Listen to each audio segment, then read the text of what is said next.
Boa noite, pessoal. Vamos aqui para mais um vídeo essa terça-feira. Só esclarecer uma coisa antes da gente começar.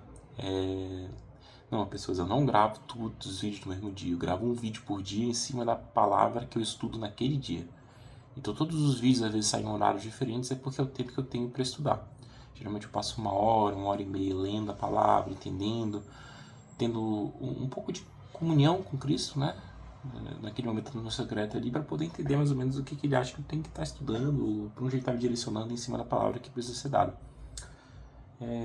Às vezes ele traz muita coisa, às vezes ele traz coisas mais resumidas, às vezes ele traz umas coisas que são mais mão na massa, mas ele sabe o que faz na medida do possível para guiar no meu processo. Mas não, então respondendo a pergunta, eu gravo tudo uma vez, o vídeo do dia no dia. Então não tem isso de gravar vários seguidos. Então o fato de às vezes eu estar com umas roupas parecidas é porque eu sou o cara das blusas de igreja. Eu tenho 3 blusas iguais de todas as coisas. Então, essa daqui é do Ministério de Intercessão, eu devo ter mais 3. Tem uma do Kids, acho que tem 4 do Kids, eu tenho 3 do Heroes, eu tenho todos os ministérios ali que eu participei da minha vida. Tem Consolidação, devo ter mais 4 também. Então tem bastante blusa por causa disso, tá? Só pra deixar registrado. Mas vamos lá pro vídeo, né? Que é o que importa. O tema de hoje é o que você faz quando Deus não responde. E a base bíblica que a gente vai estar usando aqui é Abacuque, né? Principalmente ali o Abacuque 1, capítulo 1, versículo 2 a 4. Até quando, Senhor, declamarei eu e tu não escutarás? Gritarei violência e não salvarás? Por que me fazes ver a iniquidade e ver a opressão? Pois a destruição e a violência estão diante de mim. Há também quem suscite a contenda e o litígio. Por esta causa a lei se afrouxa, a justiça nunca se manifesta, porque o ímpio cerca o justo e a justiça é torcida. Tu vê a situação que o Abacuque se vivia, que ele era um cara que era temente a Deus, que orava a Deus, que entendia a vontade de Deus, e ficava totalmente revoltado com o fato de que tudo que ele clamava, tudo que estava acontecendo com o povo escolhido de Deus, naquele momento. Então estavam vivendo uma época de guerras, uma época de violência, uma guerra de corrupção, uma época de todas as coisas ruins possíveis no mundo. E é um pouco incrédulo de entender que ele clama, grita, chama por Deus e Deus ainda continua no silêncio. Eu acho que muitos de nós acabamos passando por isso em algum momento da nossa vida, né? Que a gente acha que tudo pode estar dando errado, que nada funciona, que está tudo perdido, que a gente está vivendo uma época que parece que Deus não escuta a gente, que Ele não está ali com a gente. E a gente tem algumas respostas para isso. Eu acho que Abacuque também acabou chegando a essa resposta mediante as suas orações e seus entendimentos. Então, vamos continuar aqui a leitura e entender um pouquinho mais sobre isso, né? Um ponto que eu acho que tem que ser entendido também é para tentar fazer até um deparo do que você tem hoje, o que você está vivendo hoje para com essa época que a gente está falando da época de Abacuque, que era muito tempo atrás, né? Como é que é a tua vida de oração? Então, porque tu já entendeu que Abacuque ele era um cara que vivia de oração. E mesmo diante de uma vida de oração, ele não teve suas preces atendidas. E você, como é que está essa situação? Você ora todos os dias? Só quando precisa? Ou para agradecer alguma coisa e depois esquecer? Ou pedir, ou querer pidão? Todo dia tá pedindo alguma coisa diferente, mas quando acontece não agradece ou nem lembra de ser grato pelo que está sendo dado. Quando foi a última vez que tu procurou Deus, assim, sem estar desesperado ou precisando de alguma coisa? Tipo, só simplesmente por procurar a Deus. Sabe, com aquele tudo de maravilhoso, que tudo deu certo, que todo o teu trabalho foi elogiado, que tudo foi tudo lindo, que tua esposa te tratou super bem, que tua namorada te tratou super bem, que tua família te tratou super bem. Você deita na cama, você tá com aquele sono bom, de quem quer vir dormir, relaxar pelo resto da noite. Você para e faz essa oração a Deus naquele momento? Você lembra de quem que é o responsável por toda a tua alegria que existe no teu coração? Por senhorio da tua vida? E aí, beleza. E tem esse fato de, tipo, beleza, não estou tendo comunhão com Cristo. E agora imagina. E se Deus não responder a tua oração? O que você vai fazer? Esses poucos momentos que às vezes a gente tem com Cristo, a gente acaba pedindo coisas e se as coisas que a gente pede a gente não é atendido. Será que você espera, você insiste, começa a procurar mais outras soluções? Confia na palavra? Qual que seria a tomar decisões? Eu conheço pessoas que responderiam isso dizendo que simplesmente deixariam de acreditar em Cristo, tá? Já vi pessoas, quando a gente conversou sobre um tema parecido, que falaram isso. Claro que elas não eram crentes, elas ainda eram pessoas que estavam no processo de entender quem era Jesus. Soltaram algumas frases assim, hoje em dia se arrependem. Mas Deus é bom em todo momento. Então, cara, confia na palavra ou tentar chamar uma força do braço, né? Você resolver a parada ali, já que não está funcionando a tua oração. Quantos homens ou mulheres, ou pessoas, famílias como um todo, fizeram oração e o céu parecia simplesmente estar fechado. A porta não está abrindo, irmão, não vai vir solução, desiste, vai fazer outra coisa. Já pedimos direção e não tiveram resposta, já disseram que, tipo, Senhor, eu sou teu filho, me ajuda, porque o fulano que você ajuda, primeiro, e começa até aquela inveja gospel, né? Complicado. Mas hoje, a gente aqui tem de tudo, né, cara? Temos pessoas aqui que trabalham, tem pessoas que sustentam casas, que resolvem problemas, que são a pilastra central de uma família e que carregam coisas que ninguém vê, que é a natureza do homem, que é demonstrar a força, né? O que é o que é essa força? É o homem, especificamente o homem, agora falando sacerdotal da família, né? É o cara que tem que parecer que ele está sempre bem, que ele é uma rocha sólida e impenetrável, que nada o abala, que nada o bate medo, que nada perante a sociedade irá fazer fraquejá-lo, ou invencível. Isso é um pouco da natureza do homem, né? Todo o ego que existe dentro dele para que ele seja assim. Mas existe algo muito perigoso quando o homem ele aceita essa natureza e a abraça a carne que existe dentro do seu próprio ego. Que é... ele está muito forte, aparentemente por fora, só que ele acaba seco por dentro. Porque como uma árvore vai florescer saudável se ela não é regada? E sem a palavra por ele, como é que ele vai conseguir crescer sem a palavra de Cristo? Muitas vezes as frustrações que acabam nascendo no coração do homem por conta dele não ter essa resposta de Deus e vem por conta do entendimento do não entender. Ele não consegue compreender o porquê daquela ausência de resposta. Ele fica parecendo uma criança mimada e birrenta que quer atenção, não recebe, e o que ela faz? Ela faz mais birra ainda, até aprender certas coisas na vida.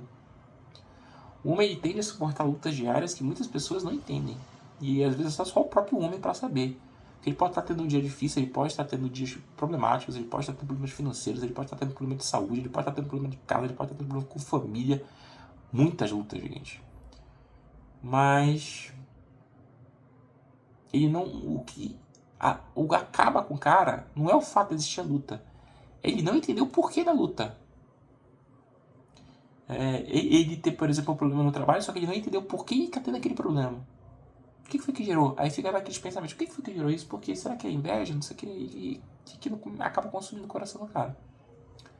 Lá em Isaías 55, 8, 9, a gente pode ler: porque os meus pensamentos não são os vossos pensamentos, nem os vossos caminhos os meus caminhos, diz o Senhor.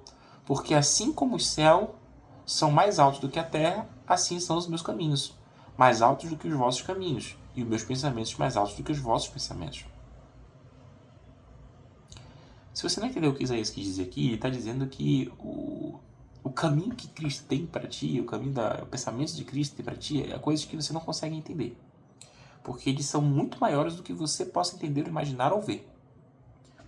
Então, a fé, ela tende a começar quando o entendimento teu mundano termina. Quando você para de tentar entender as coisas da forma que você acha que é o correto e começa a entender que existe um plano muito maior para a tua vida ao longo do teu prazo de processo, você começa a viver o extraordinário de Cristo. Porque ele vai te levar em algum lugar, em um lugar bom, se tu, firmado na fé, se manter até o final. Os planos de Deus são melhores do que de vocês. Reflitam sobre esse versículo porque ele é muito forte. Isaías 55, 8, 9. E voltamos agora a Abacuque, né? Entendemos que nossos conceitos é tipo... somos homens, temos a natureza de tentarmos fortes, mas por dentro às vezes somos fracos. Nem sempre temos a questão de oração tão presente nos nossos dias. E se a gente se comparar com uma pessoa que tem oração todos os dias, que é um homem de oração que vive pela fé, que vive pela palavra, às vezes a gente encontra exemplos como Abacuque, que era um cara que vivia nisso tudo e ainda assim tinha o silêncio de Cristo. Então não se entenda como você sendo uma pessoa que está sendo isolada do amor de Cristo porque não está tendo uma resposta. Eu queria deixar bem, esse parênteses bem claro. Jesus não vai deixar de te amar pelo fato de você não estar tendo comunhão. Ele não vai deixar de te amar. Ele não vai ter comunhão com você. Ele não vai ser teu amigo. Ele não vai estar contigo naquela conversa saudável de todos os dias. Mas no momento que você decidir voltar para ele, você provavelmente vai conseguir construir uma comunhão de novo, porque Deus é um cara que ama você, irmão. Antes de você mesmo se amar. Tá? Então, Abacuque vive numa época que foi pós-morte de Josias, né? Historicamente falando agora. Josias foi um cara que trouxe uma reforma espiritual muito grande. Mas depois que ele morreu e acabou falecendo, toda uma era de desmoronamento sobre a cultura que ele tinha criado começou. Então o cenário virou de uma forma que a violência começou a tomar conta das ruas, corrupção começou a tomar conta dos partes dos governantes, injustiça aparecia à torta e direita, o justo estava sendo oprimido e o ímpio prosperando. A galera que fazia tudo errado, que não seguia a palavra de Deus, eram os caras que estavam tendo prosperidade, e o justo estava sendo ali oprimido, estava sendo escravizado, estava sendo colocado num momento que não era nem um pouco justiça ao que ele seguia e ao que ele pregava na vida dele. A gente pode ler em Abacuque 1:4. Por esta causa a lei se afrouxa. A justiça nunca se manifesta porque o ímpio cerca o justo e a justiça é torcida. Então ele deixa claro que nessa época que ele estava vivendo, Abacuque, a justiça era torcida. Que ela não se manifestava de forma correta. Então, não tinha alguém ou um juiz que pudesse colocar ordem naquela casa. Havia lei, mas não havia justiça. Havia religião, porque ainda existia o culto, existia todo o processo evangelístico que foi criado pelo rei Josias. Só que mas não havia temor a Cristo mais, porque as pessoas pecavam e não tinham medo do que poderia acontecer com eles. Havia tempo, mas não havia presença. Cristo não estava mais habitando entre aquelas povos, porque eles não estavam mais nem o chamando direito. Eles louvavam a si mesmos, eles adoravam a si mesmos. Sabe? E aí entra a questão da oração que começou nesse processo todo, que foi de Abacuque, né? A gente vai ler aqui algumas sequências de versículos, que é Abacuque 1:2. Até quando, Senhor, clamarei eu e tu não me escutarás? Gritarei violência e não salvarás. Salmos 13:1. Até quando te esquecerás de mim, Senhor? Para sempre? Até quando esconderás de mim o teu rosto? Jó 30:20. Clamo a ti, porém não me respondes. Estou em pé, mas apenas olha para mim. Homens de Deus também perguntam por quê. É por isso que eu queria que você entendesse que mesmo se você não tiver uma vida de oração, não se sinta menos amado por isso. Só sinta-se que você não tem uma vida de comunhão tão presente quanto outras pessoas. Jesus te ama, tá, amigo? Indiferente do que você tenha feito, do que você está fazendo, ele te ama. E ele quer te alcançar, ele quer te mudar, ele quer te transformar, ele quer te colocar no caminho correto. Não existe pecado que ele não consiga limpar com o sangue dele. Mas aqui a gente vê 3 exemplos, né, diferentes em livros da Bíblia que traz homens de Deus, homens de oração, homens de fé, e que perguntam claramente o porquê. E aqui não tem problema nenhum de estarem perguntando o porquê, tá? Isso aqui não é nenhum tipo de blasfêmia, isso aqui não é tipo de falta de fé, nada disso. A falta de fé e o problema como um todo nisso vem à medida que eles fazem a desistência da sua fé. E em nenhum momento, tanto Abacuque lá em Salmos ou Jó, ele fez isso, tá? Ele só questionou realmente, por que Deus? Porque, novamente, o homem tem da sua natureza de ser forte. E quando ele não entende o motivo da guerra que ele está travando, ele não consegue travar aquela guerra de forma eficiente. Ele fica perdido, ele fica sem orientação. Só que aí tem a questão engraçada aqui com o Abacuque, porque ele orou, Deus não respondeu, só que com uma hora ele responde. E aí a gente deve pensar, nossa, Deus falou com o Abacuque, deve ter trazido boas novas. Abacuque 1:6. Pois eis que suscita aos caldeus, nação amarga e impetuosa, que marcha sobre a largura da terra para apoderar-se de moradas que não são tuas. Abacuque 1:13. Tu és tão puro de olho que não podes ver o mal, e a opressão não podes contemplar, porque, pois, toleras que procedem perfidamente e te calas quando ímpios devora aquele que é mais justo do que ele. Lá em Romanos 8:28 também.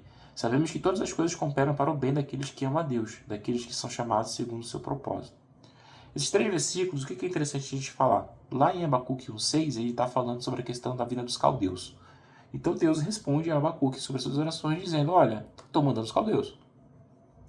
E Abacuque fica um pouco, pera, mas os caldeus é um povo amargo, é um povo impetuoso, é um ímpio, por que você vai trazer essa violência desse povo para o seu povo? Por que você quer que o ímpio devore aquele que é justo, né? O justo pela tua palavra. E na verdade Deus às vezes usa esse tipo de situações, essas tribos para poder disciplinar o seu povo. Entenda que em nenhum momento o povo a região, o povoado que Abacuque habitava, foi eliminado. Ele foi disciplinado pelos caldeus. Por quê? Deus, ele não é mau. E à medida que a gente entende essa questão de Romanos 8:28, a gente volta ali novamente. Sabemos que todas as coisas cooperam para o bem daqueles que amam a Deus, daqueles que são chamados segundo o seu propósito. Todas as coisas cooperam para o bem. Então, como é que você pode me dizer isso, sendo que Deus mandou caldeus para disciplinar o seu povo? Porque era para o bem deles. Às vezes a gente recebe algumas coisas na nossa vida, alguns pesares, que é para o nosso próprio bem. Não sabemos disso, porque, novamente, como a gente viu anteriormente, os planos de Deus são muito maiores do que nossos, como diria em Salmos. Na verdade, Isaías, desculpa. E os planos dele são muito maiores, muito mais bem definidos, bem pensados, bem montados. Porque ele é perfeito em toda a sua existência. Então, cara, quando tu achar que nada tá cooperando ali para resolver o problema, acredita, cara. Talvez aquilo seja exatamente o que você precisa naquele momento. Talvez seja um livramento chegando para ti que tu não consegue nem reconhecer. Um plano que tu não deveria dar para frente, uma situação que tu não deveria dar continuidade. Mas tá ali. Deus te salvando e tu amaldiçoando. Não pense com a tua cabeça. Teus olhos não são capazes de ver o que Deus vê. Tu não vê o futuro. Tu não sabe o futuro. Tudo que tu pode fazer é confiar e entregar ele a tua fé. Qual que foi o posicionamento de Abacuque? Que é uma coisa interessante durante todo esse processo, né? Lá em Abacuque 2:1, a gente lê: Por-me-ei-me a minha torre de vigia, coloquei-me sobre fortaleza e vigiarei para ver o que Deus me dirá. E que resposta terei a minha queixa? Vocês viram que ele não desistiu, que ele não deixou a fé dele, como a gente falou anteriormente, ele fez questionamentos, queria entender o porquê, queria entender o que estava acontecendo, queria saber o porquê Deus não respondia. Mas em nenhum momento ele fugiu daquilo, ele não entregou a sua fé mediante a ausência de uma resposta. Ele se posicionou, ele subiu numa torre de vigia e lá ficou. O que é uma torre de vigia? Torre de vigia é um lugar muito alto que ele consegue ver o longe. Então o que isso aqui é um semblante para a gente entender? Que quando ele se coloca na torre, como um homem ou uma mulher se coloca numa torre de vigia, ele está pronto para ver ao longe. Entender o que está vindo depois dos revés da vida. Entender que depois daqui que ele está passando, aquele problema que a gente está vivendo agora, ou até mesmo aquela abundância que a gente está vivendo, o que pode vir depois daquilo? Isso é colocar sob vigia. É entender que em todo momento tudo pode mudar, porque Deus é bom contigo. Entendeu? Não pense ao contrário disso não, cara. Em nenhum momento da tua vida pense isso, porque Deus é muito bom, cara. Ele cuida de ti. Não abandone a tua fé. Deus nunca esteve em silêncio. E a gente pode ler isso lá em Abacuque 2:3. Senhor me respondeu e disse: Escrevei a visão, gravai sobre as tábuas, para que possam ver até que passa correndo. Porque a visão ainda está para cumprir-se no tempo determinado. Mas se apresse para o fim, e não falharás. Se tardar, o espere, porque certamente virá, não tardará. Eclesiastes 3:1. Tudo tem o seu tempo determinado, há tempo para todo propósito debaixo do céu. Isso daqui é um versículo que complementa esse de Abacuque 2:3, porque lá foi a resposta de Deus deu. E essa resposta veio depois de muita oração de Abacuque. E aqui em Eclesiastes ele literalmente responde isso, dizendo isso, cara. Olha, tem tempo tudo sobre a terra. Todo propósito na terra tem seu tempo. E não é o nosso tempo humano, é o tempo de Deus. E aí a gente vê aqui para Abacuque 2:4, né? Eis que sua alma está orgulhosa, não é reta nele, mas o justo pela sua fé viverá. Romanos 1:17, porque no Evangelho é revelada a justiça de Deus, de fé em fé, como está escrito, o justo viverá pela fé. Gálatas 3:11.